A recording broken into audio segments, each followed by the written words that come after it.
Hi up guys, in this video I will show you how to remove payment method from Google Play Store.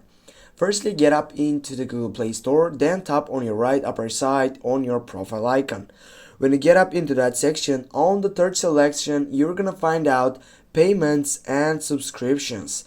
Now you need to tap on that selection, and here guys you're gonna be able to get up through these method sections. As you can see, you need to choose the first selection, which is payment methods. Go for it.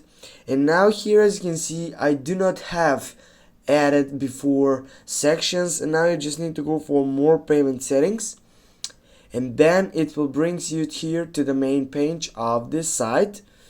And now, as you can see, as I said before, I don't have a payment method, but if you have it, simply you're gonna get up right here and you're gonna be able to remove it by typing on a button which it will says remove. You need just to tap on it, and it will be brings by removing the payment method from Google Play Store.